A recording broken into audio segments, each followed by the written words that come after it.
So I submitted. It says we'll be live soon. Okay.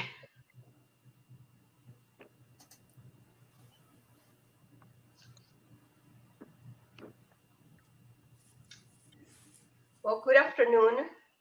I'm Luz Soto, Director of Property Management and Resident Services for CDC. I am the co-moderator for this session with Miguel Delgado, and thank you very much for joining the Housing and Workforce session.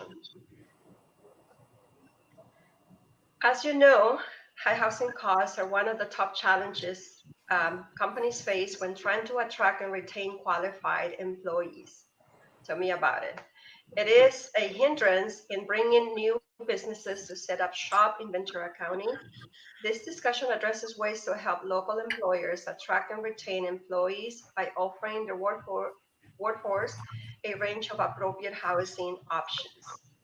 So with this brief introduction of the topic, I would like to thank our speakers that graciously agreed to participate and share their wisdom, experience, and ideas with all of us. So I will now ask that each of them introduce themselves. Hi there. My name is Corby Gage, and I'm the Executive Director of Coastal Housing Partnership. Hi, good afternoon. My name is Lauren Nichols, and I'm here on behalf of House Farm Workers. I'm a board member with this organization, and my day job is Senior Project Manager with People's Self-Help Housing. Hello, everybody. My name is Miguel Rodriguez. I'm the Community Outreach Manager for the Port of Hueneme, Oxnard Harbor District. And I'm Miguel Delgado, and I think we're going to have probably people trickle in as we go forward, and hopefully we'll have some more of them join. And I don't think we'll expect them to introduce themselves, as we will be halfway through. But so Corby, would you like to share your presentation and start? So Miguel, we're going to have a couple of presentations to begin with, and then we'll move on to the Q&A. And I put a message there to please populate the Q&A. We want this to be an opportunity for people to ask questions and generate discussion. Okay, I just shared the screen, but I don't know, do you see that? I don't. So she needs to press the screen, little computer on your right, and I've selected the file and opened. It's not showing up. Did in all the practice sessions. That's normally how it works, right?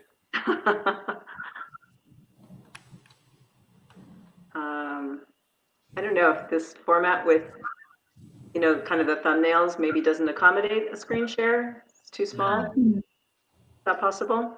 I suppose. We have been able to do it. Sorry? I said we have been able to share the maybe not the screen option, but share a file option. That's what I was able to do. Right, that's what I was doing. I was doing share file. And it's not coming in. It's not critical. Can you otherwise open the file and share the screen so we can see it, maybe?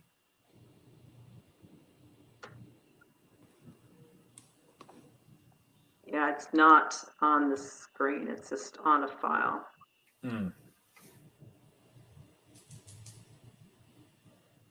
It's not critical.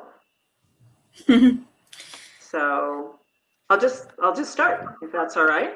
Sure. Okay, great. Well, as we're all so keenly aware, the cost of our housing in this community is making it really difficult for local employers to attract and retain valued employees. And employers are recognizing the value of supporting their employees' ability to become local homeowners. And that's where Coastal Housing Partnership steps in. Coastal Housing Partnership's a nonprofit organization, and we were founded 33 years ago. We work with local employers to provide a cost-effective, full-service housing benefit for the employees of our member companies. Our benefits include savings when an employee is purchasing a home, refinancing a mortgage, or renting an apartment. And we make it easier for an employee to get on their path to home ownership by offering home buying education. Over the past 33 years, we've helped more than 11,000 local employees become homeowners, and more than 14,000 employees have attended our home buying seminars to receive the information, the tools, and the resources to become informed home buyers. Local employers can join Coastal Housing Partnership in order to offer their employees this full service housing benefit. And these benefits are available to all of their employees, not just to first-time home buyers, and there's no income restrictions. Any employee of a member company is eligible to use our benefits. And our benefits support employees on their path to home ownership, helping them establish roots in the community and connect to the community. This is an important foundation in developing employee loyalty. And for those employees interested in purchasing a home, we work with a network of service partners who offer savings on the closing costs associated with purchasing a home.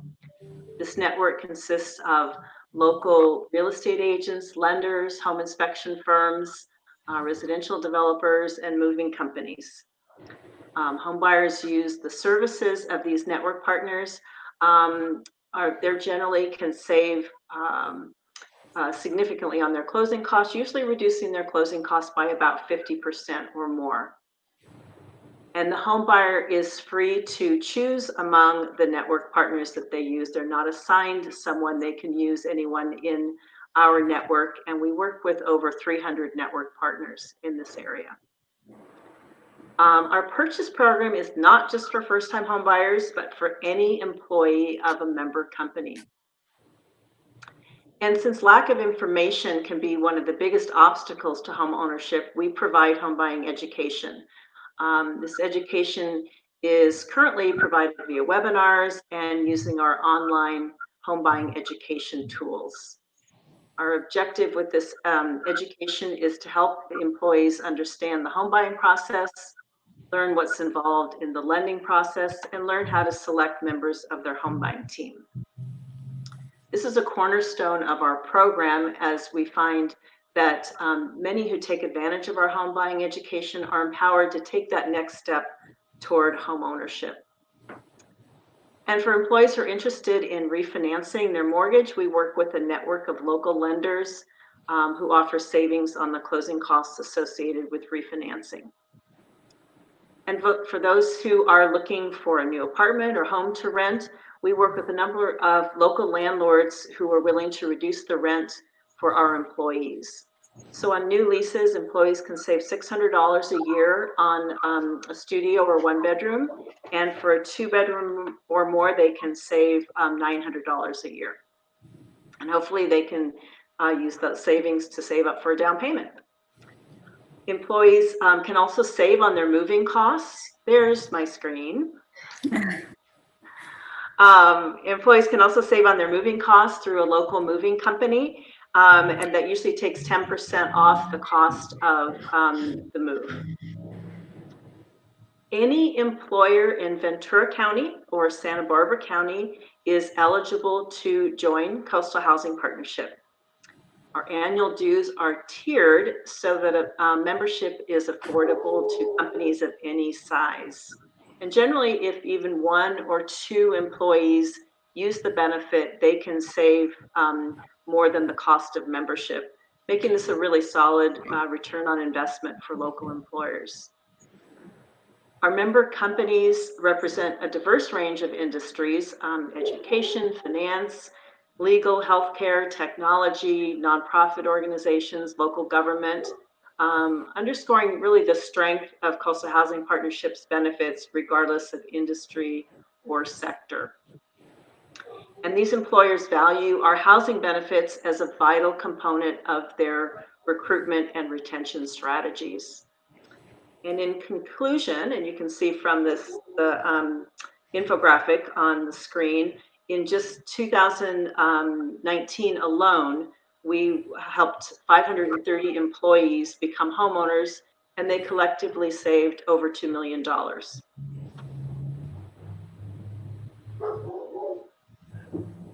Very nice.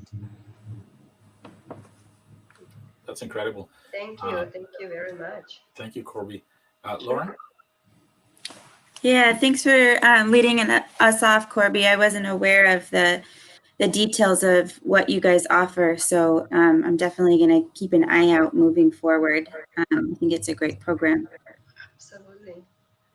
So on behalf of House Farm Workers, we are a nonprofit based here in Ventura County and really focus efforts here in Ventura County for the advocacy for safe, affordable, decent housing for our farm worker population. So we don't actually build housing, but we do work with our local municipalities, our growers, our farm laborers, developers, and other interested stakeholders to try and advocate and promote housing wherever possible. So the focus of our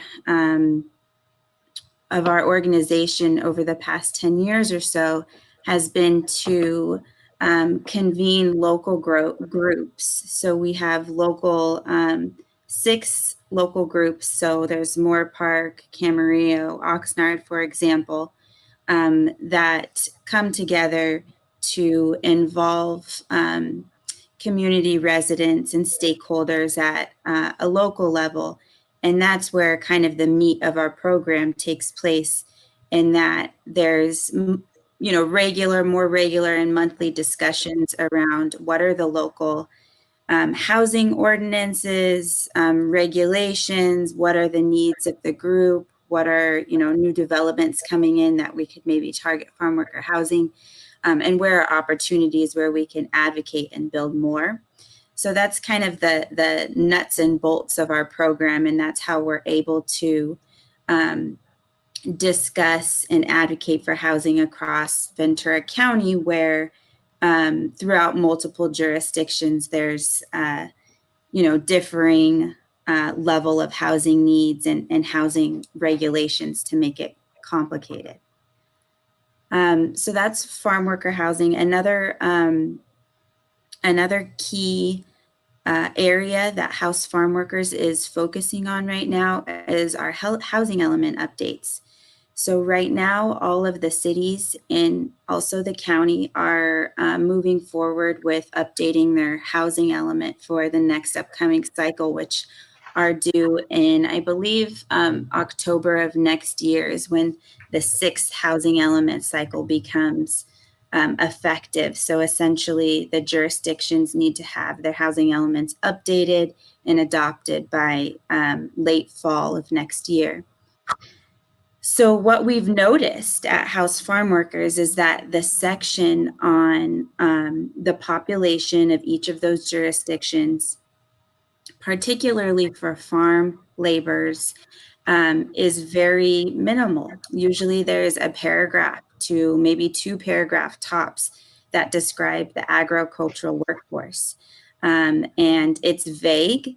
There's often reference to overcrowding situations, but that gets even more vague because it's hard to count the difficult to reach populations that we hear about when doing things like the census. So we've noticed in these housing elements that while agriculture is such a strong part of our county and our economic vitality here in Ventura County, information on the workforce is very sparse and limited. And so long story short, House Farm Workers is delving into this topic a little bit more. We're going to be having some informational sessions in our smaller community groups of how we can add more useful information to the housing elements, and also make some recommendations for programs within the housing elements so that each jurisdiction has a more clear framework of how we can look at this critical need for safe and decent and affordable housing for our farm labor force, and how do we get there? So there's a lot there. I'm happy to answer questions in that framework. And I also did want to mention one other kind of key and timely program that is currently taking place that you might have heard. It's the Farm Worker Housing Assistance Program. And House Farm Workers is a very strong supporter. And it's a partnership between the County of Ventura and VCCF and as well as us. And we have, it's a rental assistance program that was just conceived. Just the idea came about during COVID, because we know that there's such impacts on housing affordability already. Throw COVID on top of that, and we know that our most vulnerable populations, which include farm laborers, oftentimes are really feeling the effects of being able to pay for their housing and to stay housed. So back in May, a small group convened, and the question came up: how do we keep our farm workers housed? It's a huge issue right now. So there's been a couple different programs out there. But a more flexible rental assistance program was identified as a main need. And so you may have seen information via email or news blast around this rental assistance program. I can share more about it, but if anyone would like to hear about what's been going on with COVID and the rental assistance program, I can speak a little bit to that as well. And finally, to wrap it up, I mentioned in my day job, I work as a senior project manager with People Self-Help Housing. So we develop affordable housing. We have 54 different properties, rental properties, from Monterey down to Ventura County. And so I'm very interested in talking about this issue. How do we house our workforce? Because that's what we try to do every day here at this organization. And there's a couple of ways depending on how you identify your workforce, right? So that's one of the topics that I think would be great to discuss a little bit today. In today's session, what do we mean by workforce? Is that, traditionally it's in AMI levels. It could be from 30% AMI all the way up to 120% AMI. Do we want to focus today's session on, those moderate income employees, or, everyone that is employed and that needs access to housing? So with that, I'll leave it, and happy to discuss more. Okay, so we wrote some questions in advance to help us to get the conversation going.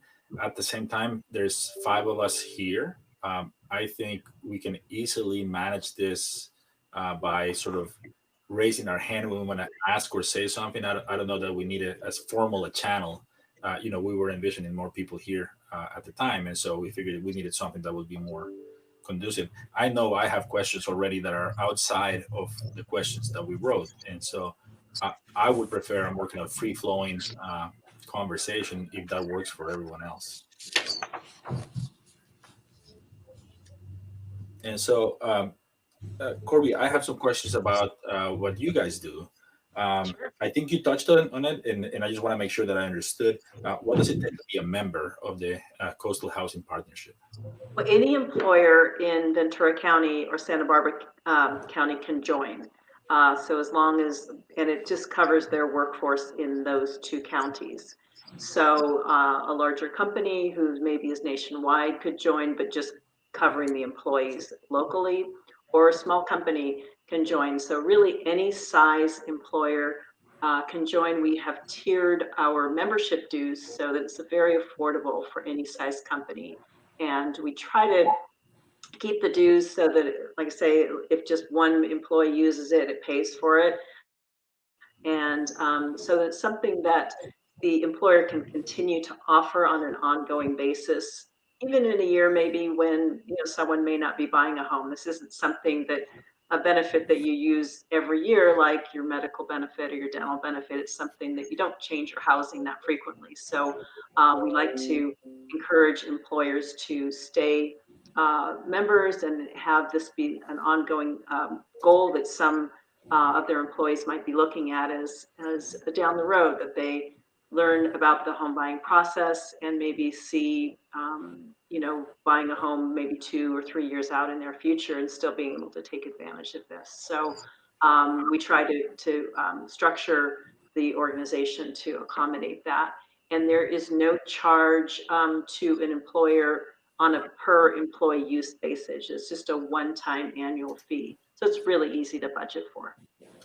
Now, you say any employer, so like can cities and counties? Yes. In fact, the County of Ventura is a member.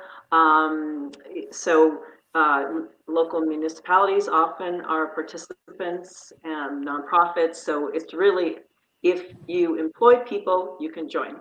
So even if you have one employee, or our largest employer is UCSB with 8,000 employees. So it really covers any employer. And does the home purchase need to happen in Ventura or Santa Barbara?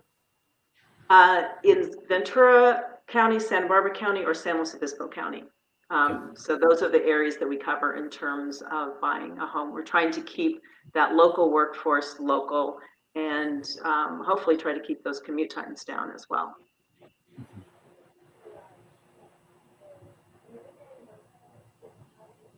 Lauren, I'd be interested in learning more about how the rental assistance works for your farm workers. You said it's a new program. What are the nuts and bolts of that? Yeah, so I can share around some information maybe after. I wasn't prepared to share my screen right now, but there's it's called the Farm Worker Household Assistance Program, and the goal was to get flexible monies out the door to eligible farm workers and their families who are struggling with rent or with necessities.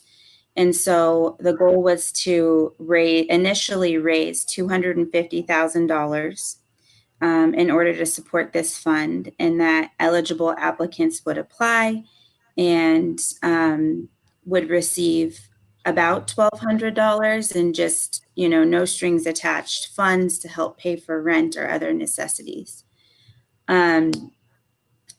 However, it's been a very interesting time in that the County Board of Supervisors voted, I think a couple of months ago, to offer matching funds. So then the pot increased to up to $500,000. And the applications for this program actually closed at the end of last month, but the wait list is still open. That first application period, over 4,000 applications were received. So there's a tremendous need here. And this is on top of, there's a California state fund for undocumented workers. That was a one-time rental assistance program. There's UndocuFund locally, also one-time payment for rental assistance. And then I know Luz at Cabrillo and also at People's Self-Help, we do offer rental assistance through our respective nonprofit agencies. There's a few ways that farm workers, whether they're undocumented or documented, can tap into rental assistance. And even with those existing programs, to see the amount of need at this stage it just solidifies everything that we know about the housing crisis, right? And how people are really struggling to afford basic necessities. And on that same note, I think that an unprecedented amount of donations came in. So there was a balance between, $5 individual donations, just people realizing how hard it is right now during COVID, and especially for our essential workforce. And then all the way up to, $20,000 donations from our larger ag employers.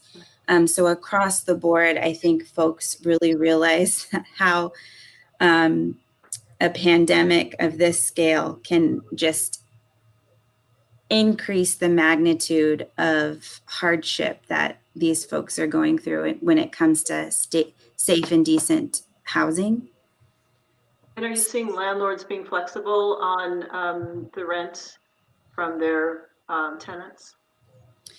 Well, that's an interesting topic because there's state and local protections in place around eviction. So I don't know that they're being flexible by choice or offering, a greater sense of flexibility, but they're required to. And that varies a bit jurisdiction by jurisdiction, but across the board, it's that everyone is in a tough situation to house this population, to ensure that, folks are there to be able to pick our food and get it to the stores so that everyone has something to eat. Lauren, you mentioned that the application period for this assistance has closed. By when do you believe that they will be notified, or if they were eligible or approved for assistance? And the reason that I'm asking is because I know that we did get that information via email, and we made sure that all of our farm worker residents applied if they had a need. And so from time to time, they will ask, do you know what's going on? And so I'm really taking the opportunity here to ask, those questions. Yeah, that is a great question, Liz. I'm not sure about the date. I know that right now, given the need, the overwhelming amount of the need, that the wait list remains open, and that I believe next month the County Board of Supervisors is potentially going to vote on if they will increase their matching funds. And this program is also upping their initial fundraising goal of $250,000 to $400,000. So in terms of process, I'm not sure if, the initial batch of applications is going to be notified and funded, and then there's going to be like a round 2 for any additional funds, or alternatively, if all decisions are going to be made in the next month or two. I'm not sure if Ellen Brokaw is on the line, but she has really been a chair and champion of this program, and she would know more. And then I know that the County of Ventura are the ones taking in the applications and doing all the application checks.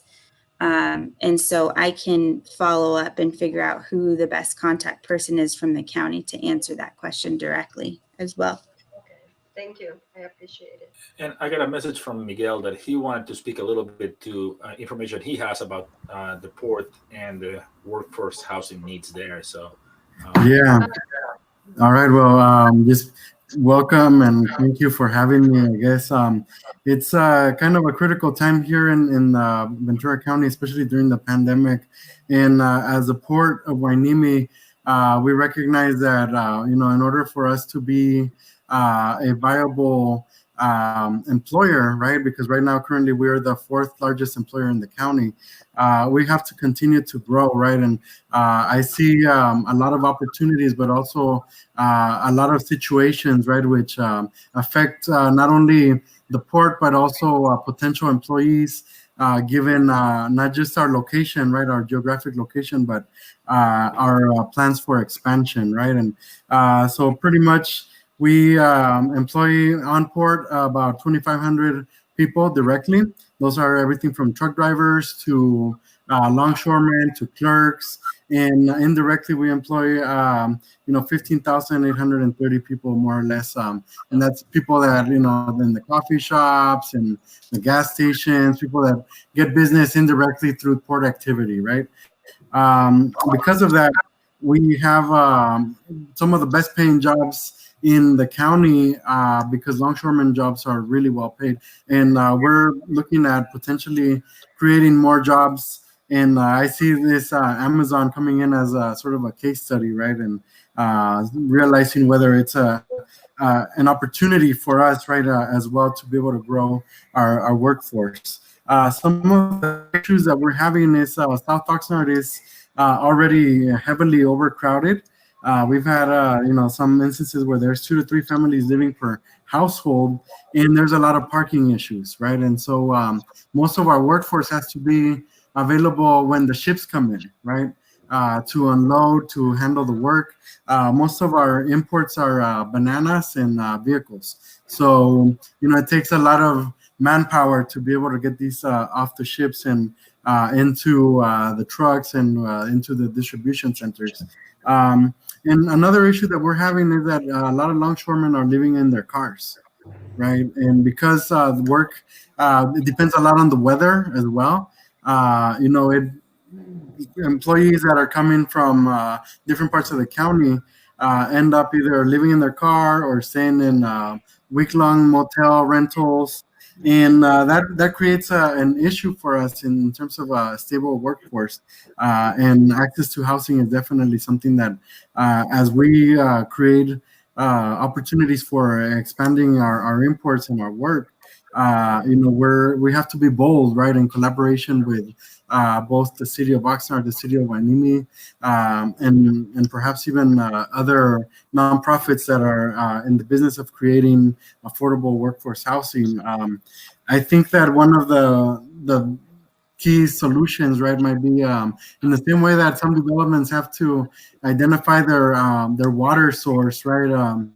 Some business growth must identify a potential workforce living establishment or some sort of allocation, right, of land or something in that regard, because as we're seeing, housing costs continue to go up here, and we want to bring in approximately 3,000 to 4,000 jobs in the next 7 to 10 years.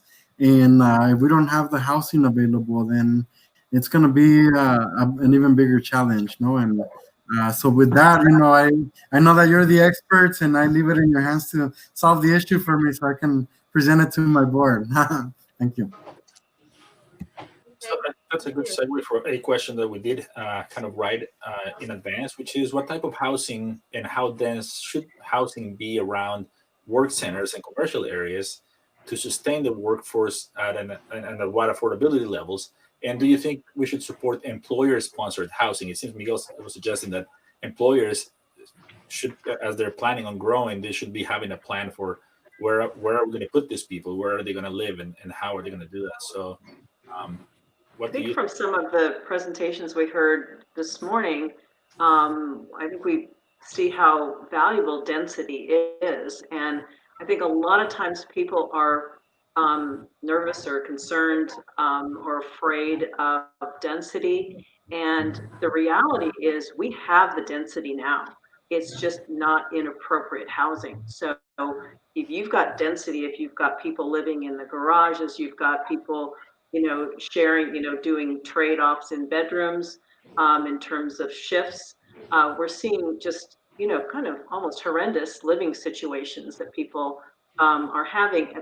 We have density, so we might as well have planned density. And I think that if we really look at that from a planning standpoint, we could be a lot more effective and be much more humane to our workforce in terms of really offering that. So I'd like to see, municipalities recognizing that value of density. And like I say, there's some great examples this morning of what that could look like. And that's so important. I mean, there's usually so little land left that we really have to utilize it properly And if we can, get some dense housing in there, housing that makes sense, we have to rethink whether, does everybody want a single family home?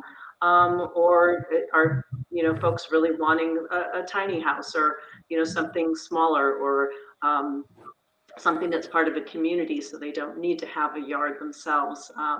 It's really changing what the profile of that house looks like. And I think that we need to recognize that and plan for that, and hopefully incentivize developers to build that. Corby, I totally agree. I normally think of that. I refer to it as the hidden density. One of the things that I normally look at when I'm looking at data is the average household size. And the average household size in Ventura County is much higher than in our neighboring areas, precisely because people are doing that, right? They're doubling up. Maybe I move in with my cousin or my brother into their house, right? Instead of each of us having a home. And so the density is there. And I agree that if we recognize that the density already exists, it's much better to have it planned and plan the infrastructure around that than to have that happening sort of unplanned and still have the density because people are making those choices. Mm-hmm. Yeah, Corby, I would also agree with we've got to build more densely, and also the streamlined approval process for developments is such a key factor in being able to produce housing where it matters most. So in those highly sought after downtown corridors where there's access to transit and amenities, where folks can have more of a walkable lifestyle, are the sites there so such few and far between, right? Because that's where everyone wants to be and live, and the prices go up, and there's usually existing development there. And so in terms of if there are overlays created to where there can be streamlined approval processes, maybe the land costs are higher, but it takes some of the risk out of the equation in terms of developers coming in to build housing. And I'll just give a couple examples of our recent projects on behalf of People's Self-Help in Ventura County. We have 2 projects that went under streamlined approval processes, and from application going in to approvals, it was roughly 3 to 4 months, which is very fast for us. And then at the other end of the spectrum, where there's not streamlined approvals, it's been over 2 years. And so there's a tremendous amount of costs that go up with just trying to get a project approved in that early entitlement phase that maybe now we'll have to think about ways to reduce amenities at the site so that ultimately the people that live there aren't benefiting. And so I think that's another tool that we can think more about. And I know that it was mentioned on some of the other topics discussed today. So there's that piece. And then I just want to mention that employer-sponsored housing, I think that it's like a huge untapped resource that we need to start thinking creatively, and how do we get it done? So earlier when I was speaking, I said, okay, well, what workforce population are we trying to house, right? Is that folks in the extremely low income area that are farm laborers? Or is it, 30 to 60% or 30 to 80% AMI who are traditionally can be served by tax credit funded affordable housing projects? Or is the employer trying to target maybe their moderate or higher income earners in 80 to 120% AMI? So I think that there's the mechanism in place for rental housing serving 30% to 80% AMI, right? It's tax credit tax credit projects and developments that we know how to do that. It's very complex, but it can be done, right? But the employer doesn't really have an opportunity to invest in tax credit properties. There's no mechanism for them to ensure that their employees get housed at that location. So that's a limiting factor. It's also rental housing. So maybe the goal is not to just reduce annual expenses for rent, but maybe the goal is to really, have a wealth building program so that folks can move into home ownership.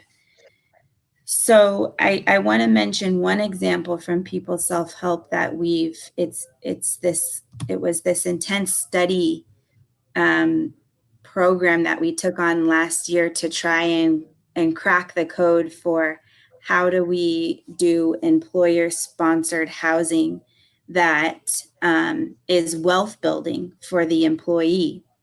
And so we came up with a model, and it was based in SLO. We came up with a model where the employers could buy in to a development. It would have been, roughly, this prototype was roughly 24 townhomes, and the employer could buy into 2 or 4, say, so to speak, and would recommend employees or nominate employees to actually purchase the home. So then they would also have down payment assistance, employer-funded down payment assistance. And the goal would be that the employee could live there, increase their wealth over time, and that would essentially move out. And then at that time, another employee from that same company would be recommended to live in that home. And so it was quite a challenge to work with our land use attorneys and expert in the field to make sure that legally this program could work. But we figured it out. And unfortunately, no employer has bought on to the idea because the costs were pretty high. But at least we have this model, right, for an employer that wants to target their employees in that income range.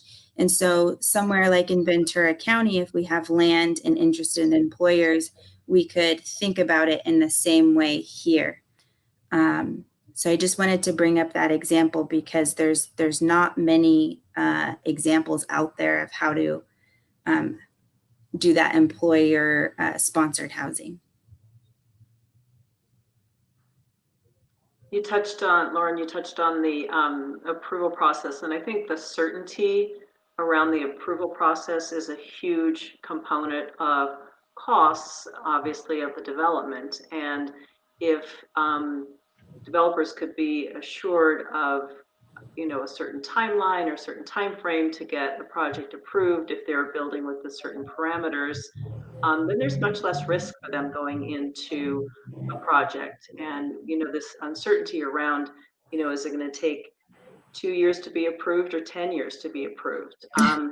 Developers are certainly going to want to produce more properties at a lower rate because lower cost, because that's much easier to sell lower priced properties. So all day long they're going to prefer that rather than fewer properties at a higher price. So if they can build that way and there's certainty around that process, and they're not, every time they come in to propose a certain project, they're cut back another 10 units or another 20%.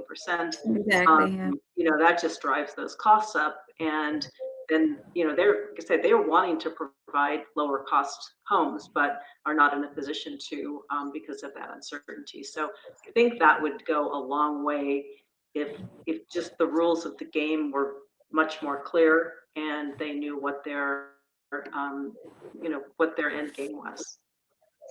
Absolutely.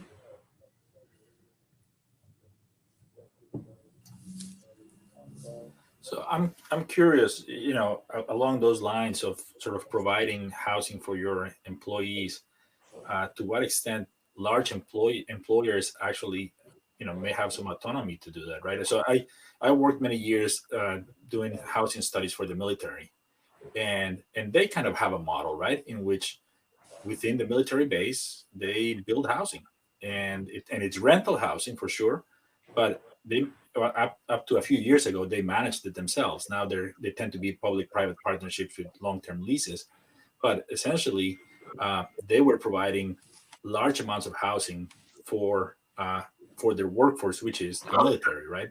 And so I wonder to what extent a large employer like Miguel's case would say, why don't we build a bunch of apartments here and we allow our workers and their families to live here? That would relieve some of the pressure, outside the company, right, for other people in the community, because at the end of the day, more housing, all over the spectrum is better than no more housing, right? So I wonder what your thoughts are on that.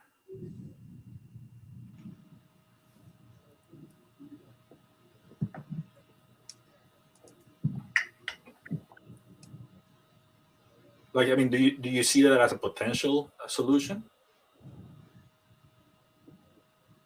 Is that a question for Miguel?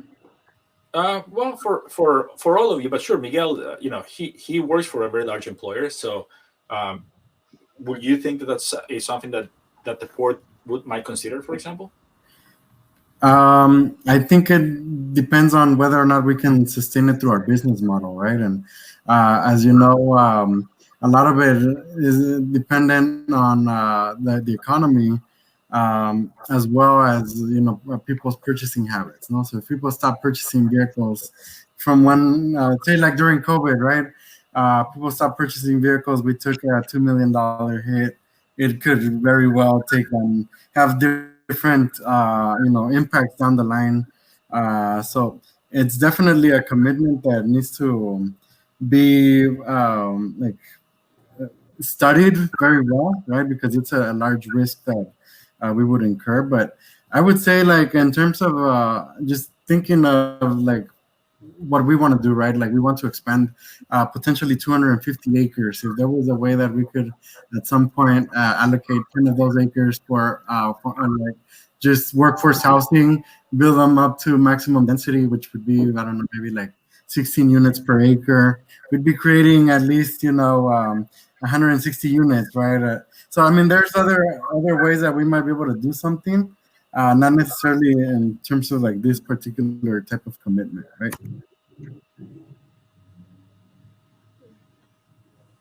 Employer-assisted housing is always a challenge.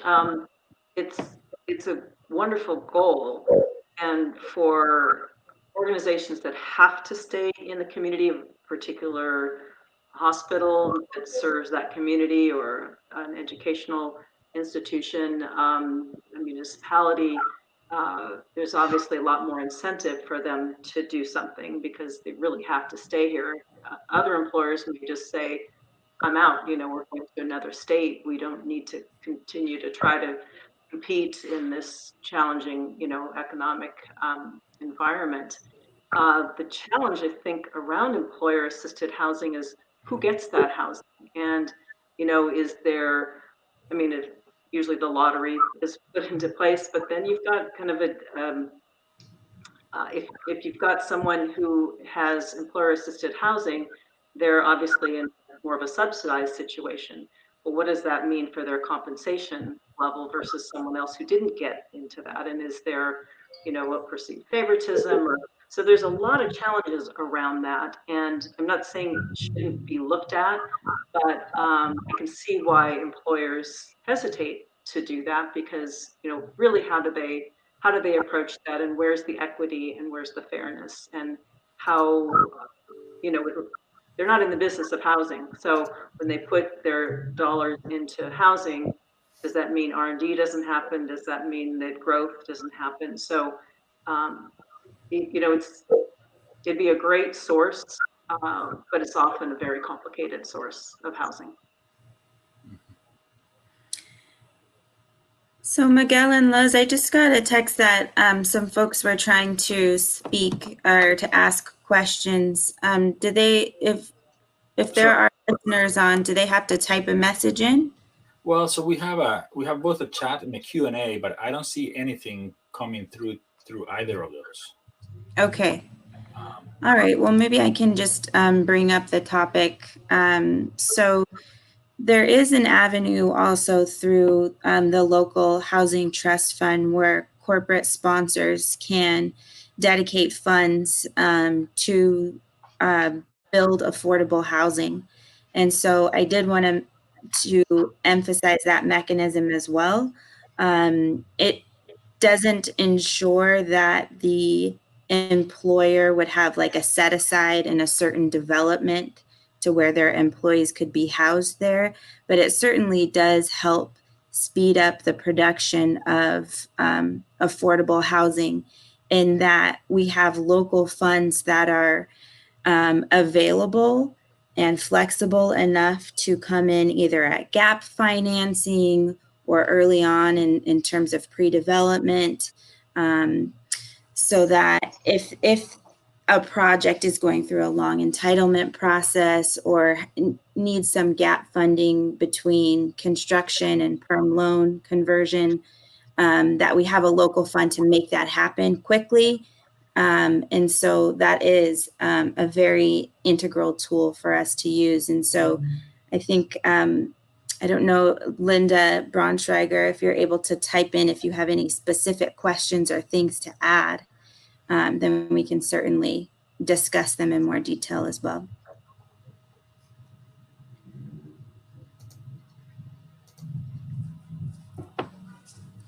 While we wait to see if we get the question from her, and because I know we're running, we have about 10 minutes left, and a lot of what we kind of think about is what are solutions, right? So the question for both Gorby and Lauren: what things that your organization does are working really well, and how can we do more of that? What do you need to do more of that? Well, we've recognized as an organization that's been around for 33 years that we need to keep expanding our offerings as the need evolves. And so we've recently launched a rental website that's available to the employees of our member companies to try to have a central location for them to find properties and have search criteria that allows them to put in, a pet-friendly property, or I need a yard, or whatever it is, and try to be a central source for that. So we have just recently launched that, and are hoping that that's going to be something that will be a good tool. We talk a lot about home ownership, but the reality is rental is a vital component of our community and supporting our employees. And that's step on the path to home ownership, or if someone's coming in new to the area, they're wanting to be a renter, or just preferences to being renters rather than homeowners. So that's a really important piece to cover that, as well as home ownership. And so again, we're always looking for ways to continue to grow this and make housing in our community as competitive as possible, so that employers can compete in our market and not feel compelled to go to other communities. And I would say there's a lot there and kind of many different ways we could go with it, but just kind of starting from the 30,000 foot level, education. There's always a need to educate more in terms of what the issues are and how do we get there to solving it. So on behalf of House Farm Workers, we're continuing our education efforts in our small city groups around the housing element updates. And that's a really key place where members of the community can come in. They don't have to participate every single month or week, can come in and learn about specific topics related to housing and really make an impact in, where residents want housing to be, and how do we streamline approval process or reduce local fees so that housing can be permanently or deed restricted affordable over the long term, so it is as a long-term community benefit. So I would say education is the pillar of what we do at House Farm Workers. And there's a lot of resources there to tap into. And at people's self-help in terms of being able to deliver affordable units as quickly as possible, it also ties very closely to education, right? Because I'll give the example of Santa Paula. We're currently working on a project in Santa Paula that recently achieved land use entitlements in less than 3 months. And that, shameless plug there, that the local planning director and staff are so in tune with what it takes to get a project developed and built and out into the community that it's just been a fantastic process working with them, because their staff is highly educated and understands the long-term benefits of providing this type of housing. As a nonprofit developer, we have a huge focus on providing free residential services to everyone in our affordable housing development. And so we know, based on education, that people need services, access to, mental health services or after school programs to really enhance their living situations. And so the final note that I'll say is that the majority of deed restricted affordable housing is actually developed by for-profit corporations in California. So all the work that we do, Cabrillo, mini mansions, housing authorities do, is still a very small subset of the affordable housing that is produced in California. So as long as we can educate our decision makers to know, we're providing services on site, we're invested in the community, we're community partners, I think that needs to be part of the conversation moving forward, so that we can get housing built and online approved, and people housed safely as quickly as possible. Great. Thank you. Luz, any final questions or remarks? We have about 2.5 minutes, I think, before this thing shuts us off. Okay, there's not much that we can do in the remaining of the time, but I definitely find this topic very interesting. We are a affordable housing developer, and we basically have employees that have to commute from the valley, myself being one of those people, because the housing is not affordable. It's not, you find affordability outside the county, which is really not good for for the business. And it's ironic because we are an affordable housing developer. We should be being able to house the employees, but I mean it is a real problem. I think that most employers would like to be able to bring in skilled workforce to their business, but they're not able to. It's a very difficult situation. I really like what I heard. I am going to look more into Corby's business, because I'm thinking that that is a worthwhile looking into, to be able to support our employees that are still commuting from far. And I'm amazed, that we all are very familiar and knowledgeable of what the challenges are. And yet we're still not able to find, concrete solutions to solve the problem. But I guess that's what keeps us going, right? That is what keeps us encouraged to be able to find those solutions, and just continue to work together. So I do want to thank you, Lauren and Corby and Miguel, for for your presentations. They have been great, very insightful. I haven't even heard, believe it or not, of Coastal Housing Partnership until now. And so I really appreciate all this information, and thank you, the three of you, for your participation.